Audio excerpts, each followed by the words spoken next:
சுப்ஹானல்லாஹி ரப்பில் அர்ஷில் அலீம் அல்ஹம்துலில்லாஹி ரப்பில் ஆலமீன்.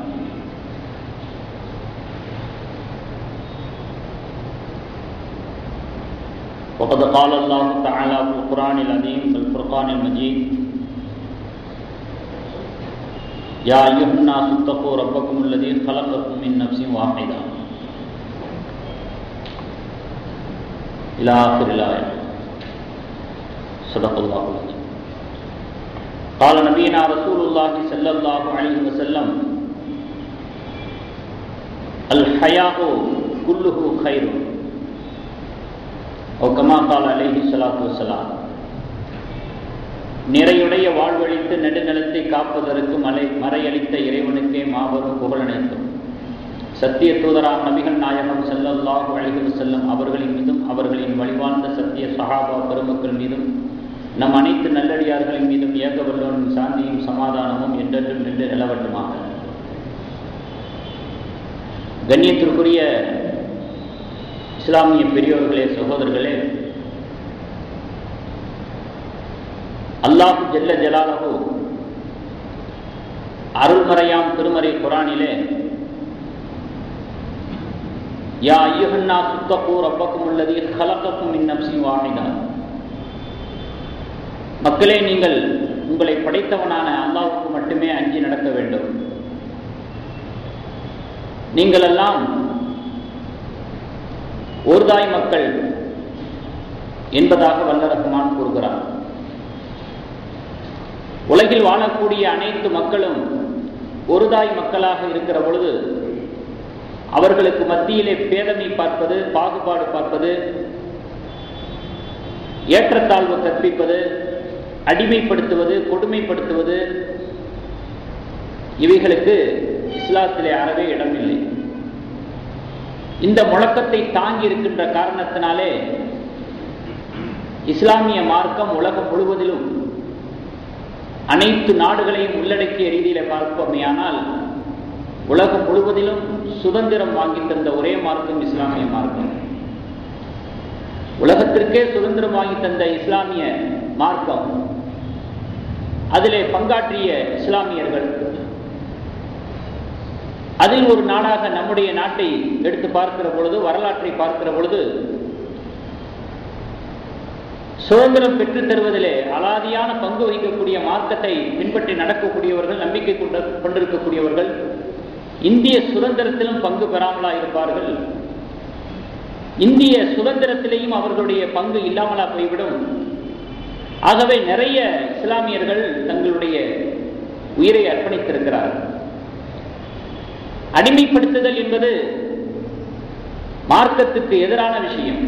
யாரும் யாரையும் அடிமைப்படுத்த முடியாது. அல்லாஹ்வுக்கு மட்டுமே நாம் அனைவரும் அடிமை என்ற கொடையின் கீழ் வாழ்பவர்கள். அதற்கு நேர் எதிர்மறையான சிந்தனைகளை கொண்டு வந்த பரங்கியர்களை எதிர்த்து பலாயிரக்கணக்கான முஸ்லிம்கள் கிளர்ந்து எழுந்தார்கள். அப்படிப்பட்ட முஸ்லிம்களுடைய தொகையிலே இன்றும் அனைவர்களுடைய உள்ளங்களிலும் வாழ்ந்து கொண்டிருப்பவர் திப்பு சுல்தான். அவர்களுடைய வரலாறு, அவர்களுடைய தியாகம், அந்த தியாகத்தை நினைவுகூராமல் சுதந்திர தின நிகழ்ச்சி பூரணமடையாது, சுகந்தம் பெறாது. அப்படிப்பட்ட ஒரு அர்ப்பணிப்பை இந்த நாட்டிற்கு தந்துவிட்டு சென்றிருக்கிறார் தீரர் திப்பு சுல்தான் அவர்கள். ஏனென்று சொன்னால் கடைசி மூச்சு வரை ஆங்கிலேயர்களை எதிர்த்து நின்ற மாபெரும் வீரர்.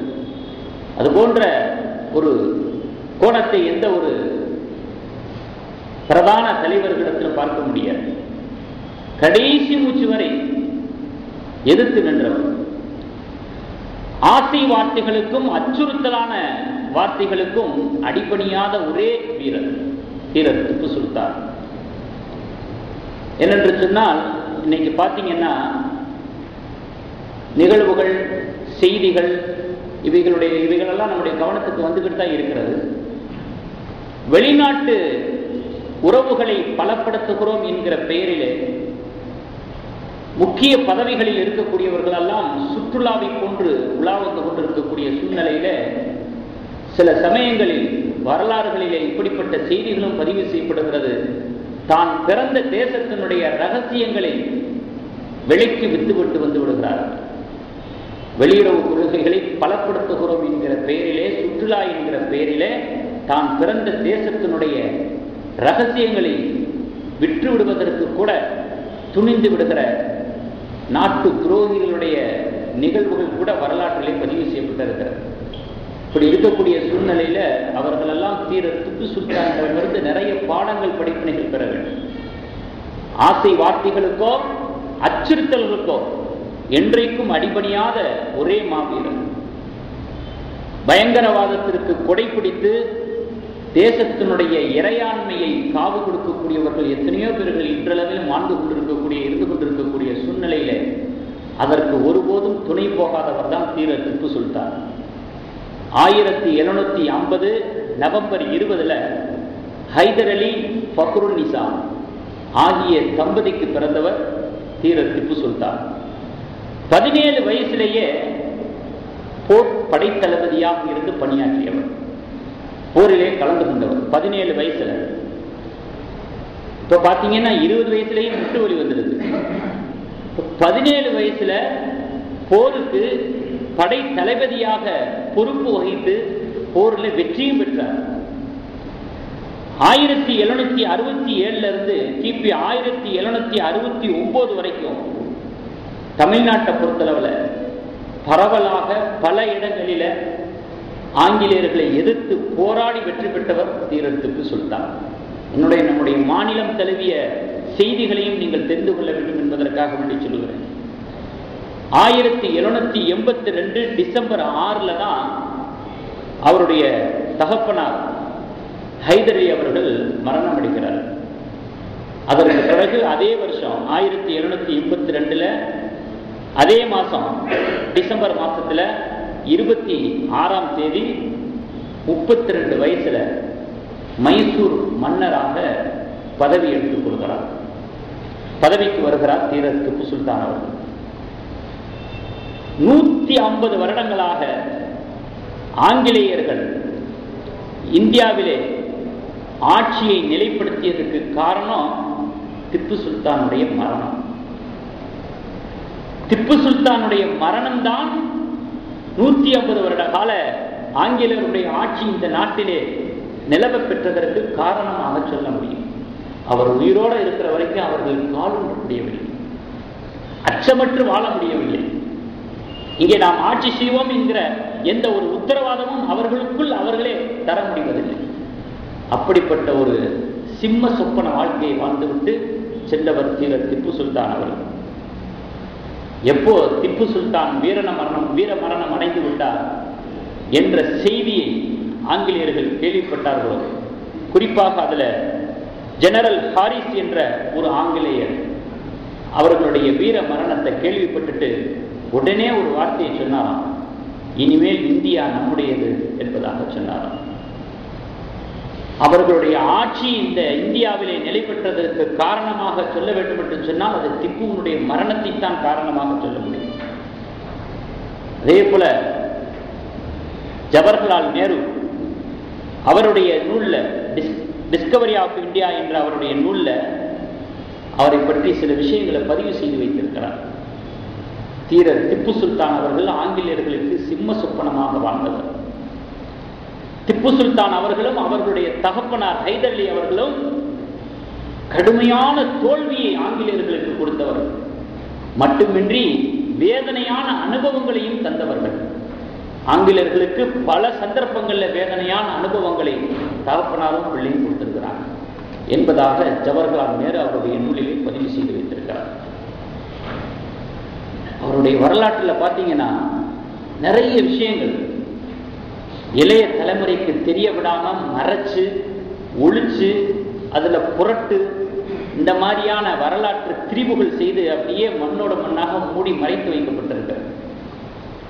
அவைகளெல்லாம் நம்முடைய எதிர்கால சந்ததிகளுக்கு உரமாக போக வேண்டிய செய்திகள். திப்பு சுல்தானுடைய வரலாற்று நிகழ்வுகள் எல்லாம் நம்முடைய பிள்ளைகளுக்கு சொல்ல வேண்டும். இப்படிப்பட்ட செய்திகளை அவர்கள் பள்ளிக்கூடங்களிலே பெற முடியாது. அதற்காக வேண்டி ஒரு நீண்ட திட்டம் தீட்டப்பட்டு அதனுடைய மூடி மறைப்பதற்கான சூழ்ச்சிகள் எல்லாம் நடைபெற்றுக் கொண்டிருக்கிறது. ஆகையினாலே உங்களுடைய கவனத்திற்கு இந்த செய்திகள் எல்லாம் கொண்டு வரப்படுகிறது. ஒரு கட்டத்திலே திப்பு சுல்தான் அவர்கள் மேற்கு கடற்கரையிலிருந்து ஆங்கிலேயர்களை துரத்தி அடிக்க வேண்டும் என்ற ஒரு திட்டத்தை வகுத்து தன்னோடு பிரெஞ்சு படையையும் இணைத்துக் கொண்டு போர் செய்தார். அவருடைய திட்டத்துல இலக்குல வெற்றி பெற்றணும். ஆனா பாதி இடையிலேயே பிரெஞ்சு மன்னன் ஆங்கிலேயர்களோடு சமரசமாக ஆகி போய்விட்டான். அதனால் அவருடைய திட்டம் கடைசி நேரத்தில் ஃபெயிலியர் ஆயிடுச்சு. இருந்தாலும் கூட அதுவரை நடந்த போர் அடிப்படையில் 4000 ஆங்கிலேய படைகள், சிப்பாய்கள், தளபதி உட்பட, ஆங்கிலேய தளபதிகள் உட்பட ஆங்கிலேய சிப்பாய்கள் 4000 பேர் திப்பு சுல்தானிடம் கைதிகள் ஆக்கப்பட்டார். இது அவர்களுக்கு மிகப்பெரிய ஒரு அவமானம். 4000 பேர் கைதிகளாக பிடிபட்டது. இடையிலேயே கலண்டுகிட்டு போயிடுச்சு பிரெஞ்சு படை. கடைசி வரைக்கும் இருந்துச்சுன்னா நாரி போயிருக்கும் ஆங்கிலேயர்களுடைய நிலைமை. பாதி இடையில கலண்டு போய 4000 பேர் கைதிகளாக பிடிக்கப்பட்டார்கள், தளபதிகள் உட்பட. இந்த செய்தியை லண்டனில் இருக்கக்கூடிய பத்திரிகைகள் எல்லாம் எப்படி எழுதியது தெரியுமா? கிழக்கிந்திய கம்பெனியினுடைய குலநடுக்கம், கிழக்கிந்திய கம்பெனியினுடைய குலை நடுக்கம் இந்த திப்பு என்பதாக எழுதினார். அந்த அளவுக்கு திப்பு சுல்தானுடைய பெயரை கேட்டாலே பத்திரிகைகள் கூட அலற ஆரம்பித்தன. ஆங்கிலேய சிம்மாசனங்கள் எல்லாம் குலுங்க ஆரம்பித்தன. அந்த அளவுக்கு அவருடைய வாழ்க்கையினுடைய நிகழ்வுகள் இந்த உலகத்திலே பிரதிபலிப்பை ஏற்படுத்தியது. ஒரு கட்டத்தில் பார்த்தீங்கன்னா, ஏன்னா அந்த வரலாறு வரிசையை சொல்றாங்க, அந்த அரை மணி நேரத்துக்குள்ள எல்லாத்தையும் சொல்லி முடிக்க முடியாது. முக்கிய நிகழ்வுகளை மட்டும் உங்களுடைய கவனத்துக்கு நான் கொண்டு வர்றேன். ஒரு கட்டத்தில் பார்த்தீங்கன்னா, திப்பு சுல்தானுக்கு எதிராக ஆற்காட்டு நவாப் ஆங்கிலேயர்களோட கைகோர்த்துக்கிட்டு,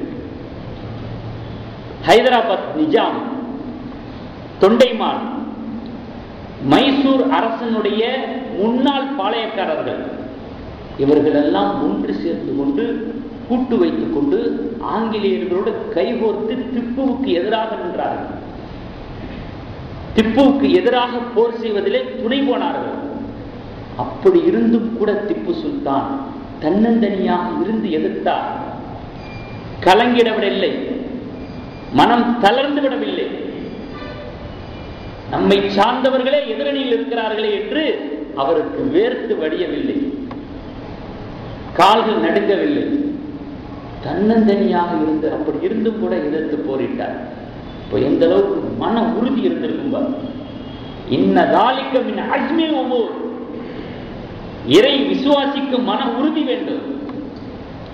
மன உறுதி உள்ள விசுவாசி, ஈமான்தாரி என்றைக்கும் வெற்றி பெறுவார். குர்ஆன்ல அல்லாஹ் தஆலா அதை வரவேற்கிறான்.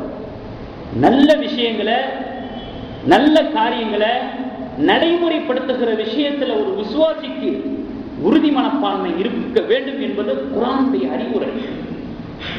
இப்படிப்பட்ட ஒரு சூழ்நிலையிலும் கூட திப்பு சுல்தான் தனியாளாக இருந்து தன்னோடு சேர்ந்தவர்களை மட்டும் கொண்டு துரோகங்களை கண்டு வியர்த்து விடாமல் எதிர்த்து நின்று போராடி. அதே போல இப்படியெல்லாம் இருக்கக்கூடிய சூழ்நிலையில பாருங்க, யார் யாரெல்லாம் ஆங்கிலேயர்களோட கூட்டணி வச்சிருந்திருக்கிறாங்க பாருங்க. அப்படிப்பட்ட ஆங்கிலேயர்களோடு கைகோர்த்தவர்கள் எல்லாம் இன்று ஆட்சி பீடத்தில் இருந்து கொண்டிருக்கிறார்கள், அல்லது அரசாங்கத்தினுடைய சலுகையை சொகுசாக அனுபவித்துக் கொண்டிருக்கிறார்கள். நாம் பார்த்துக் கொண்டிருக்கிறோம். ஆனால் ஆங்கிலேயர்களை எதிர்ப்பதிலே தன்னையே அர்ப்பணித்துக் கொண்ட திப்பு சுல்தானுடைய வாழ்ந்த இடங்களை போய் பார்த்தா பாலடைஞ்சு போய் கிடக்கு. நானும் போனேன், ஸ்ரீரங்கப்பட்டினம் போனேன். அவர் நடத்திய மதரசாவுடைய கட்டடங்கள், இடங்களை எல்லாம் பார்த்தா அவ்வளவு பரிதாபமா இருக்கு. நினைவு இடங்கள், நினைவு சின்னங்கள் எல்லாம் கண்டுகொள்ளப்படாத, பராமரிக்கப்படாத ஒரு நிலையில இருந்து கொண்டிருக்கிற படம். ஆனா ஆங்கிலேயர்களோட கைகோர்த்தவர்கள் இன்றளவிலும் சொகுசு வாழ்க்கை வாழ்ந்து கொண்டிருக்கிறார்கள், அரசாங்க சலுகைகளை பெற்றுக் கொண்டிருக்கிறார்கள். இது என்ன நியாயம்? ஒரு வினோதமான ஒரு போக்கு வரலாற்றில்.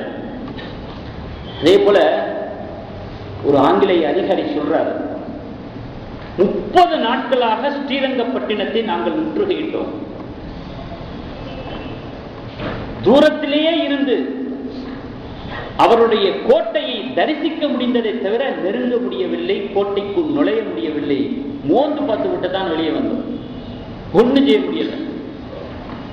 தூரத்திலே இருந்து தரிசிச்ச அவ்வளவுதான். எப்படியாவது நுழைஞ்சிடணும்னு பார்த்தேன், எங்களால முடியல. 30 நாளாக போராட்டம். ஸ்ரீரங்கப்பட்டினத்தை முற்றுகையிட முடிந்ததை தவிர கோட்டைக்குள் நுழைய முடியவில்லை. யார் சொல்றார்? தாமஸ் மன்றோ, ஒரு தளபதி. அவர் தன்னுடைய வரலாற்று செய்திகளை பதிவு செய்கிறார். அதே போல மராட்டியர்கள் வஞ்சகத்தனம் பண்ணிவிட்டார்கள், துரோகம் செஞ்சிட்டாங்க. திப்பு சுல்தான் அவர்களோடு ஆரம்பத்திலே ஒத்துழைப்பாக இருந்தவர்கள் இறுதியிலே கலந்து விட்டார்கள், ஆங்கிலேயர் பக்கமாக சேர்ந்து கொண்டார்கள். இதன் காரணத்தினாலே திப்பு சுல்தான் அவர்களுக்கு ஆங்கிலேயர்களோடு ஒரு கசப்பான ஒரு ஒப்பந்தம் செய்யக்கூடிய ஒரு நிர்பந்தம் ஏற்படும். அந்த கசப்பான ஒப்பந்தத்திலே மைசூருடைய பாதி நிலப்பரப்பு ஆங்கிலேயர்கள் வசமாகி போடும். திப்பு சுல்தானுடைய 2 மகன்கள் ஆங்கிலேயர்கள் கைதிகளாக பிடித்து வைத்திருக்கிறார்கள். பிணையம் செலுத்தித்தான் விடுவிக்க வேண்டும். அதற்காக வேண்டி சில இழப்பீடு தொகை வழங்க வேண்டும் என்பதாக ஒரு ஷர்த்து வச்சாங்க. அந்த இழப்பீட்டு தொகையும் கொடுத்தார் திப்பு சுல்தான் அவர்கள் தன்னுடைய 2 மகன்களை மீட்பதற்காக. அதுல ஒரு பெரிய ஒரு தொகை கொடுக்க வேண்டியது. மைசூருடைய பாதி நிலப்பரப்பு போயிடுச்சு. இது துரோகத்தால் ஏற்படும், வஞ்சகத்தால் ஏற்பட்ட ஒன்று. அதற்கு பிறகுதான் தீரர் திப்பு சுல்தான் யோசிக்க ஆரம்பித்தார். ஏகாதிபத்தியத்தை எதிர்ப்பதற்கு போர்ப்படைகளை வலுப்படுத்தினால் மட்டும் போதாது, பொருளாதார பலமும் வேண்டும். பொருளாதார பலத்தை கொண்டும் அவர்களை எதிர்க்க வேண்டும் என்பதாக பொருளாதாரத்தின் பக்கம் தன்னுடைய கவனத்தை திருப்பினார், செலுத்தினார். அதையும் அந்த வரலாற்றிலே நம்ம பார்க்கிறோம். அதனுடைய நடவடிக்கைகளாக, முயற்சிகளாக இந்தியா முழுக்க 14 வணிக மையங்களை திறந்து வைத்தார், நடத்தினார். 20 வணிக கப்பல்களை தயாரித்தார், பயன்படுத்தினார். 20 போர் கப்பல்களையும் உருவாக்கினார். இப்படியாக வணிகத்தை முடுக்கிவிட்டார். ஏகாதிபத்திய அந்நிய எதிர்ப்பு ஆயுதமாகவே தன்னுடைய வணிக முயற்சியை ஆக்கிவிட்டார். ஒரு லட்சியத்தோடு நடத்தக்கூடிய வணிகம் இல்லையா இது? வயிற்று பிழைப்புக்காக அல்ல, தன் குடும்பத்தை மட்டுமே சுற்றி சுற்றி வர வேண்டும் என்ற நோக்கிலே ஆரம்பிக்கப்பட்ட வணிகம் அல்ல. இது ஒரு இலக்கை நோக்கி போகக்கூடிய ஒரு வணிகம் அல்லவா இது? ஆகவே அவருடைய வணிக முறை ஏகாதிபத்திய அந்நிய எதிர்ப்பு ஆயுதமாக மாறி போய்விட்டது. பொருளாதாரத்தினுடைய அவசியத்தையும் உணர்ந்து கொண்டு நீங்க பாருங்க, மதுவுக்கு எதிராக மக்கள் சக்தியை திரட்ட வேண்டும் என்பதாக போராடி கொண்டிருக்கிறார். கடந்த வாரத்திலே அதை பற்றி நாம் குறிப்பிட்டோம். மக்கள் சக்தியை திரட்டி மது ஒழிப்பை ஏற்படுத்திவிட வேண்டும் என்று போராடி இருக்கிறாங்க.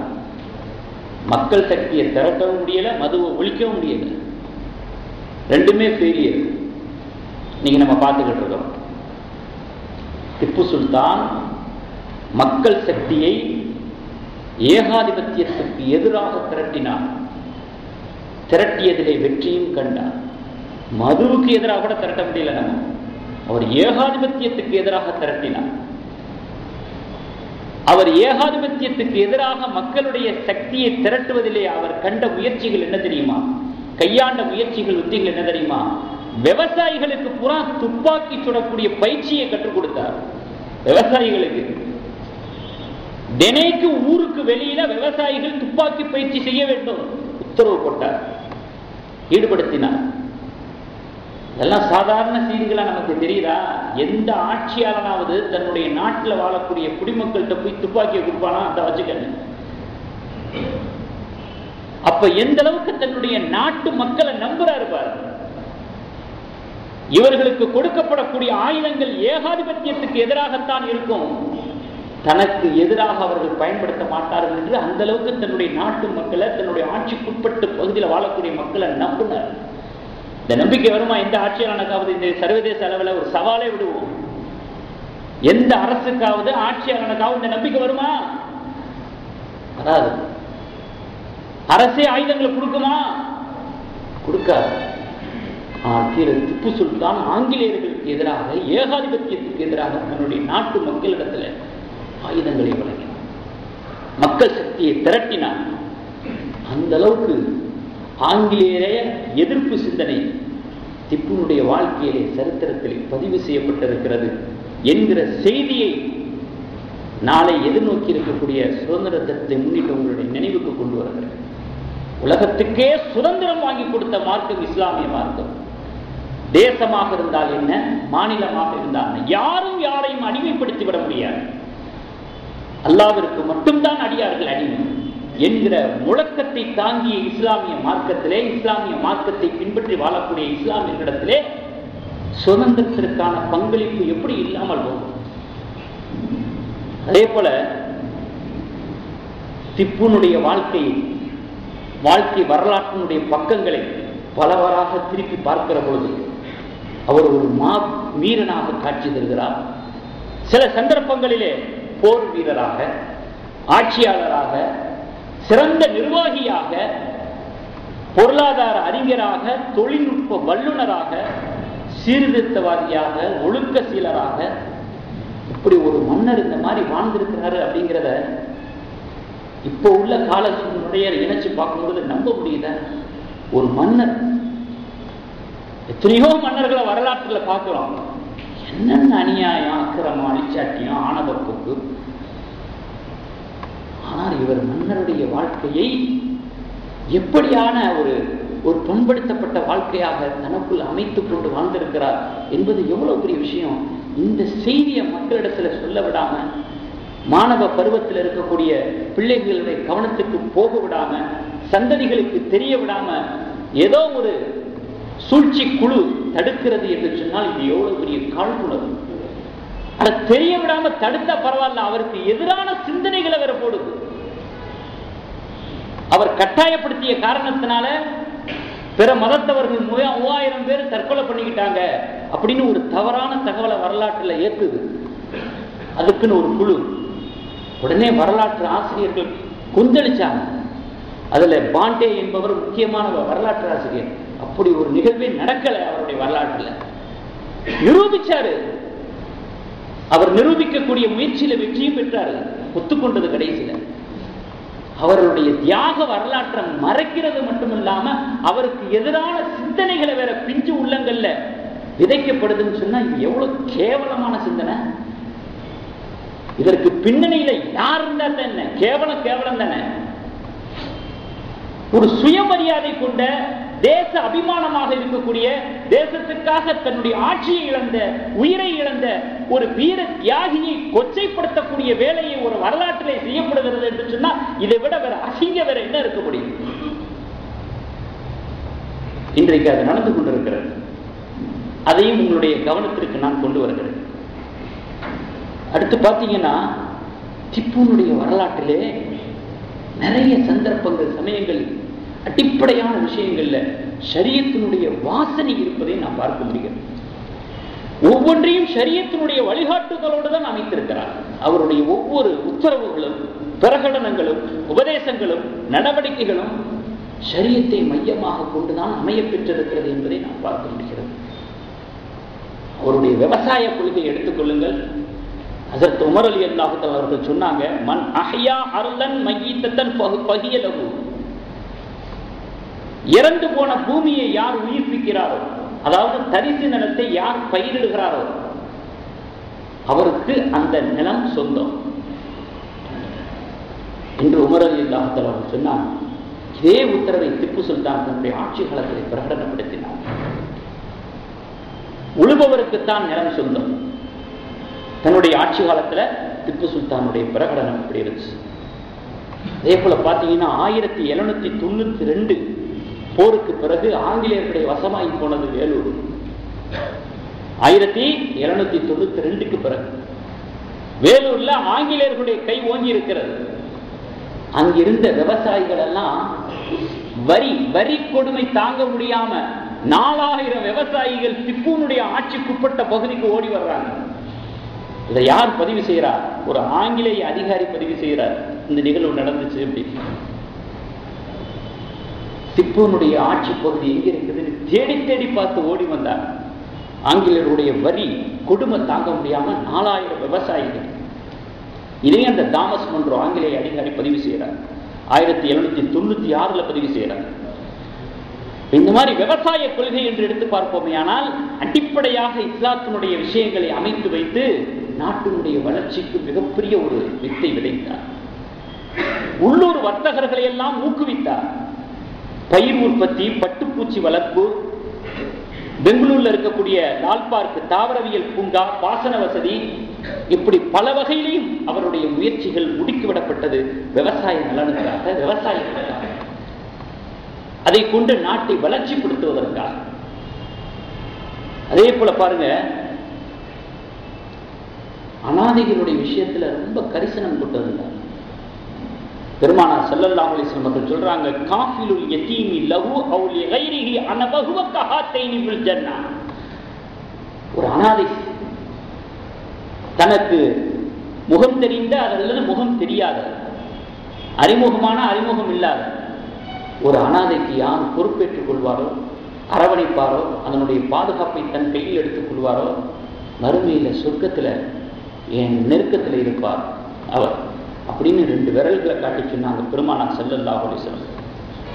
திப்பு தன்னுடைய ஆட்சி காலத்துல அனாதை சிறுமிகளுடைய கொடுமையை பார்த்தார். அனாதையான சிறுமிகளை எல்லாம் கோயில்களுக்கு தேவதாசியாக தானம் செய்கின்ற கொடுமையை பார்த்தார். தேவதாசி இளங்கிருப்பீங்கன்னு நினைக்கிறேன். இன்னும் கேட்க நாதி இல்லை, அனாதை. இந்த கொடுமைகளை பார்த்து உடனே உத்தரவு போட்டார், தடுத்தார். அது தவறு என்று மக்களுக்கு மத்தியிலே தெளிவுபடுத்தினார். அனாதைகளின் மீது அவருடைய கரிசனம் போனது, அவருடைய இரக்க சிந்தனை பாய்ந்தது. அதே போல நல்லொழுக்கத்தை போதித்த ஒரு நல்ல ஒழுக்க சீலராக அவர் தன்னுடைய வாழ்க்கையில, தன்னுடைய ஆட்சியில் அவர் தன்னை அமைத்துக் கொண்டார். ஏன்னு சொன்னா, அமைச்சர்கள் என்ன பண்ணாங்க, பைத்துல் மால்ல பணம் இல்லை, கருவூலம் காலியா இருக்கு, எப்படியாவது இந்த கருவூலத்தை நிரப்பிடணும் அப்படிங்கிறதுக்காக வேண்டி அவருக்கே தெரியாம மறு விற்பனைக்கு அனுமதி அளிச்சுட்டாங்க அமைச்சர்கள். திப்புவுடைய கவனத்திற்கு வந்தது. அமைச்சரை அழைத்து கண்டித்தார் திப்பு சுல்தான். கருவூலம் காலியா இருக்குதுங்கிறதுக்காக வேண்டி மது விற்பனைக்கு அனுமதி கொடுப்பதா? கருவூலத்தை நிரப்புவதை விட மக்களுடைய உடல் நலமும் பொருள் நலமும் அவர்களுடைய ஒழுக்கமும் உங்களுக்கு பெரிதாக தெரியவில்லையா? கருவூலத்தை நிரப்புறது உங்களுக்கு பெருசா தெரியுது, இது உங்களுக்கு பெருசா தெரியலையா என்று அமைச்சரை வரவழைத்து கண்டித்தவர் தீர திப்பு சுல்தான். இந்த துணிச்சல் இன்றைய ஆட்சியாளர்கள் யாருக்காவது இருக்குதா? யாருக்காவது இருக்குதா? ஏன்னா அவர் இறைவனின் மீது நம்பிக்கை கொண்டவர். ரிஸ்குடைய விஷயத்திலே, வருமானத்தினுடைய விஷயத்திலே, பொருளாதாரத்தினுடைய விஷயத்திலே ஹலாலின் மீது கவனம் கொண்டவர், நம்பிக்கை கொண்டவர். ஹராமான வழியில வரக்கூடிய பணம் சொந்த வருமானம் மட்டுமல்ல, பொது நிதியாக கூட இருக்கக்கூடாது என்று உறுதி கொண்டவர் தீர திப்பு சுல்தான் அவர்கள். ஹலாலான வளர்ச்சியிலேயே, ஹலாலான வருமானத்திலேயே பல வளர்ச்சிகளை கண்டார். அந்த நேரத்தில் கருவூல காலியாக இருக்கலாம், அதற்காக வேண்டி நாடு வீழ்ச்சியை நோக்கி போகல, வளர்ச்சியை நோக்கி தான் போச்சு. அதனால தானே வரலாற்று ஆய்வாளர்கள் எல்லாம் திப்பு சுல்தான் என்ன சொல்றாங்க, நவீன தொழில்நுட்பத்தின் முன்னோடி. திப்புவுக்கு இப்படியும் ஒரு பெயர் இருக்கிறது, நவீன தொழில்நுட்பத்தின் முன்னோடி. ஏன்னு சொன்னார், இராணுவத்துல ஏவுகணை தொழில்நுட்பத்தை புகுத்திய முன்னோடி அவராகத்தான் இருந்தார். ஏவுகணை தந்தை என்பதாக இன்று ஏபிஜே அப்துல் கலாம் அவர்களை சொல்லப்படுது.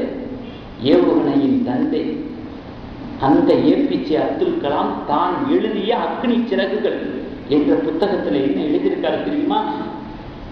நான் அமெரிக்காவுக்கு சென்றிருந்த சமயம் நாசா விண்வெளி மையத்தில் பார்த்தேன், தீர திப்பு சுல்தான் பயன்படுத்திய ஏவுகணையுடைய புகைப்படத்தை பார்த்து நான் ஆச்சரியமடைந்திருக்கிறேன். எனக்கு மேல ஒரு தந்தை இருக்கிறார், அப்பதான் தெரிந்து கொண்டிருக்கிறேன். ஏவுகணையின் தந்தை என்று சொல்லப்படக்கூடிய ஏபிஜே அப்துல் கலாம் தன்னுடைய நூலிலே பதிவு செய்யப்பட்ட விஷயம் 200 வருஷத்துக்கு முன்பாகவே அந்த தொழில்நுட்பத்தை அறிமுகப்படுத்தியவராக இருந்தார் திப்பு சுல்தான். ஏவுகணை வரலாற்றிலே ஒரு மைல்கல். 2 கிலோமீட்டர் தூரம் வரை இலக்கை நோக்கி தாக்கக்கூடிய வலிமை பெற்றிருந்த ஏவுகணையை தயாரித்த சொந்தக்காரர், அதற்குரிய ஒரு மதிநுட்பத்தை பெற்றவர். யார் சொல்றார்? இன்னைக்கும் பார்த்தீங்கன்னா அந்த ஏவுகணையினுடைய ஆவணங்கள் சம்பந்தமான அந்த ஆவணங்கள், அது சம்பந்தமான குறிப்புகள், ஆதாரங்கள், இவைகள் எல்லாம் லண்டனிலே ஆர்ட்லரி என்ற பொருட்காட்சி மையத்தில் இப்பொழுதும் பாதுகாக்கப்பட்டு வருகிறது. இந்த தகவலை தரக்கூடியவர் இந்தியாவினுடைய பிரம்மோ ஏவுகணை வளர்ச்சியில மிக முக்கிய பங்காற்றிய சீவதானு பிள்ளை என்பவர் இந்த தகவலை தர்றார். இன்னைக்கு அந்த பொருட்காட்சியில் அந்த ஆவணங்கள் பாதுகாப்பாக வைக்கப்பட்டிருக்கிறது. அதே போல அடிமை விற்பனையை தடை செய்தவர் வீரர் திப்பு சுல்தான். யாரை அடிமைப்படுத்தப்படும் அதிலையும் ஒரு கொள்கை கொண்டவர். என்ன ஒரு பிரகடனை பண்ணாரு? அரசு வேலையாக இருந்தாலும் சரி, அரசு ஊழியராக இருந்தாலும் சரி, கூலி கொடுக்காம அவர்கிட்ட வேலை வாங்கக்கூடாது. வேலை வாங்கினா உடனே கூலி கொடுத்துரும், அவர் யாருக்கு வேலை செஞ்சாலும் சரி என்பதை ஒரு பிரகடனத்தை அவர் நடத்தினார். மட்டுமின்றி கேரளாவில் பார்த்தீங்கன்னா மேல்ஜாதி மக்கள் ஒரு சடங்குகளை அவங்க ஏற்படுத்தியிருந்தாங்க. அந்த சடங்குகளுக்கு நிறைய பேர் பலிகாடமானாங்க. கீழ் சாதியினர்கள் நிறைய பேர் அதுக்கு பலி கொடுக்க வேண்டியிருச்சு. ஒரு மாதிரியான சடங்குகள். அந்த சடங்குகள்னால நிறைய பேர் பாதிக்கப்பட்டாங்க. எப்படின்னு சொன்னா, ஒரே நேரத்தில் ஒரு பெண்ணு பல கணவன்மார்களோட, பல ஆண்களோட குடும்பம் நடத்தக்கூடிய கொடுமை நடைபெற்றுச்சு, கேரளாவில் இருந்தது. அதே போல இதன் காரணத்தினால தன்னை பெற்ற தகப்பன் யாரு அப்படிங்கிறதே தெரியாம ஒரு சமூகம் உருவாகி கொண்டிருந்ததையும் திப்புனுடைய கவனத்துக்கு வந்தது. திப்பு சுல்தான் இவையெல்லாம் கவனத்தில் கொண்டார். மேல் சாதி மக்கள், அதுல இந்த நம்பூதிரிகள் என்று சொல்லக்கூடியவர்கள், இந்த சூத்திர பெண்களை எல்லாம் நினைச்ச நேரத்தில் பாலியல் ரீதியான ஒரு அனுபவிப்பு, பாலியல் ரீதியான ஒரு தேவைகளை நிறைவேற்றுகிற பட்சத்தில் மேல்ஜாதி மக்களிடத்தில் இருக்கக்கூடிய கன்னிகள் கல்யாணம் முடியாமல் இறந்து போகக்கூடிய ஒரு காட்சியும் பார்த்தார். மேல்ஜாதி மக்களுடைய ஆண்கள் எல்லாம் சூத்திர பெண்களை அனுபவிக்கக்கூடிய சிந்தனையிலேயே உழன்று கொண்டிருக்கின்ற காரணத்தினால அவர்களுடைய சமுதாயத்தில் இருக்கக்கூடிய கன்னிகள் கடைசி வரைக்கும் கன்னிகளாகவே இறந்து போகக்கூடிய ஒரு சூழ்நிலையை பார்த்துட்டு வீறு கொண்டு எழுந்தார் திப்பு சுல்தான். சன்மார்க்கத்தினுடைய வழிகாட்டுதல்களை முன்வைத்தார். அவைகளெல்லாம் அசிங்கம் என்பதாக அவர்களுக்கு புரிய வைத்தார்.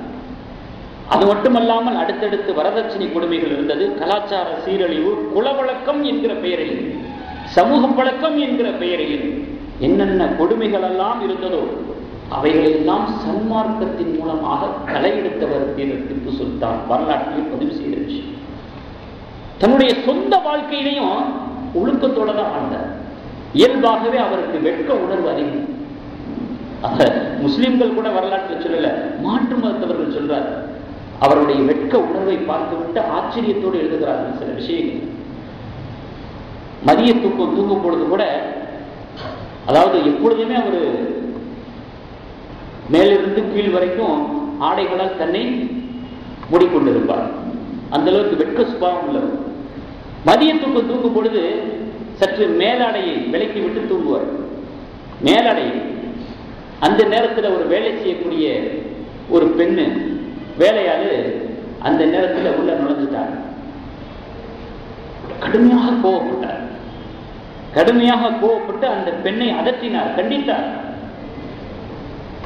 திடீர்னு எப்படி நீ உள்ள வரலாம் அப்படி. இதை ஒரு வரலாற்று ஆசிரியர் பாலகிருஷ்ணன் என்பவர் புகழ்ந்துரைத்து இந்த தகவலை எழுதுகிறார். அந்த அளவுக்கு வெட்க உணர்வு உள்ளவர், ஒழுக்க சீலர். பெருமானார் ஸல்லல்லாஹு அலைஹி வஸல்லம் சொன்னார்கள், அல் ஹயாஉ குல்லுஹு கைர். ஒரு மனிதனிடத்தில் இருக்கக்கூடிய வெட்க உணர்வு இருக்கிறதே, அது என்றைக்கும் அவனை நல்வழிப்படுத்தக்கூடியதாகத்தான் இருக்கும், நன்மை தரத்தக்கக்கூடியதாகத்தான் இருக்கும். புகாரி ஷரீஃபில் பெருமானார் ஸல்லல்லாஹு அலைஹி வஸல்லம் சொல்லியிருக்கிறார்.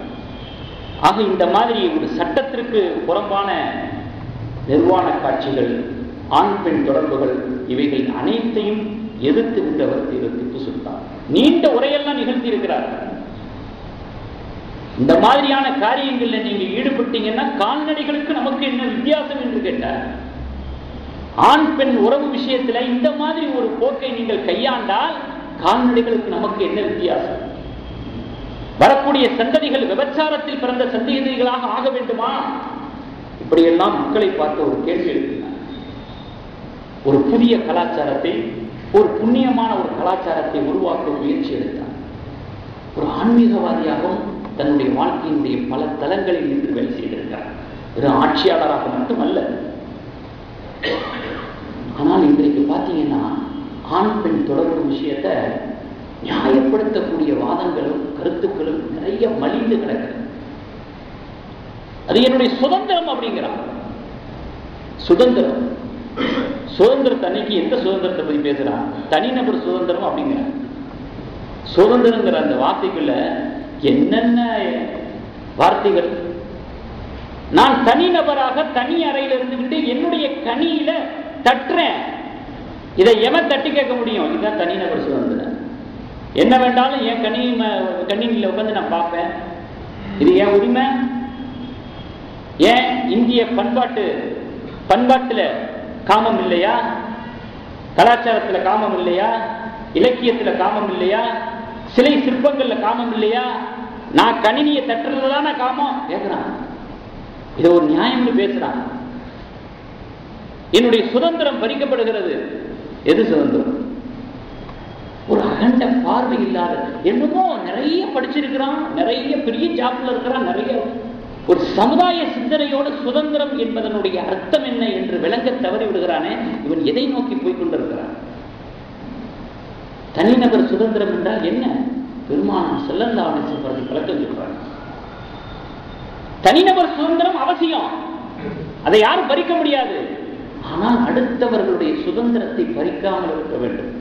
அடுத்தவர்களுடைய பாதுகாப்பை கேள்விக்குறியாக்காமல் இருக்க வேண்டும். அடுத்தவர்களுடைய கௌரவத்தை சீண்டாததாக இருக்க வேண்டும். அதுதான் தனிநபர் சுதந்திரம். தனிநபர் சுதந்திரம் என்று யார் வரையறுப்பது? போறவன் வரவெல்லாம் வரையறுக்கிறதா? அவன் அசிங்கத்தை பார்ப்பதற்கு, கவர்ச்சியை பார்ப்பதற்கு, ஆபாசத்தை பார்ப்பதற்கு எதையெல்லாம் தனிநபர் சுதந்திரம் சொன்னா தனிநபர் சுதந்திரம் ஆயிடுமா? பொதுநல சிந்தனையோடு பார்க்க வேண்டும். தனிநபர் சுதந்திரம் என்றால் என்ன? பெருமானார் ஸல்லல்லாஹு அலைஹி வஸல்லம் அப்படித்தான் பார்த்தார். அல்லாஹ்வுடைய தூதரே, நான் விபச்சாரம் செய்ய விரும்புகிறேன். ஒரு நபர் கேட்கிறார்.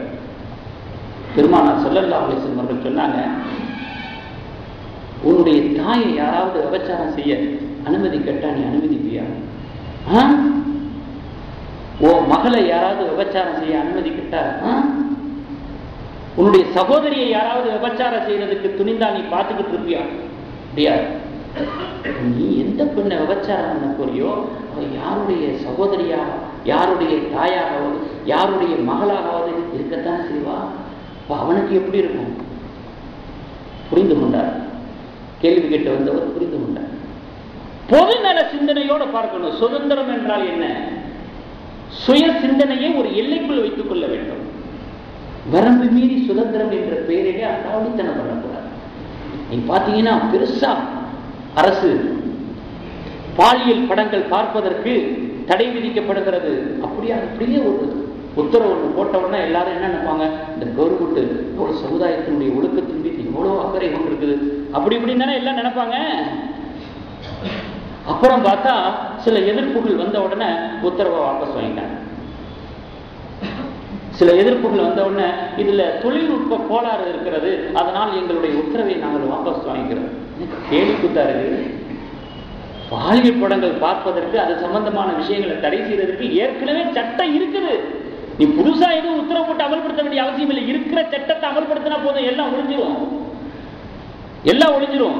292 இந்திய சட்டம் பாலியல் சம்பந்தமான படங்களுக்கு, கருத்துக்களுக்கு தடை விதிக்கப்பட்டிருக்கிறது. தொழில்நுட்ப விஷயத்தில் 67வது பிரிவு சிறுவர் சிறுமியர்கள் அதில் ஈடுபடுத்துறது, அந்த ஆபாசமான காட்சிகள் பிறருடைய பார்வைக்கு கொண்டு வருவது அதை விட பெரிய தவறு. இவைகளெல்லாம் ஏற்கனவே இந்திய சட்டத்தில் இருக்கிற விஷயம். இதை அமல்படுத்துறதுக்கான தகுதியும் திறமையும் இல்லை. ஒரு புதுசா உத்தரவு போடுறது, இது பரபரப்புக்கா, மக்களை ஏமாத்துறதுக்கா? கூரை ஏறி கோழி பிடிக்க தெரியாதவன் வானம் ஏறி வைகுண்டம் போறான். இருக்கிற சட்டத்தை அமல்படுத்த வக்கில்ல, திராணி இல்ல, புதுசா உத்தரவு போட்டு என்ன இது மக்களை ஏமாத்துற மாதிரி இல்ல இருக்குது. திப்பு சுல்தான் அவர்கள் தன்னுடைய ஆட்சி காலத்திலே ஆபாசம் சம்பந்தமான அத்தனை நடவடிக்கைகளுக்கும் செயல்பாடுகளுக்கும் தடை விதித்தார். ஒழுக்கத்தை நோக்கிய பயணமாக மக்களுடைய வாழ்க்கை பயணத்தை மாற்றி அமைத்தார். இன்னைக்கு வரலாறுல நம்ம பார்த்துக் கொண்டிருக்கோம். அப்படிப்பட்ட திப்பு சுல்தான் அவர்கள் கடைசி நேரத்தில் அவருடைய நிகழ்வை பாருங்கள்.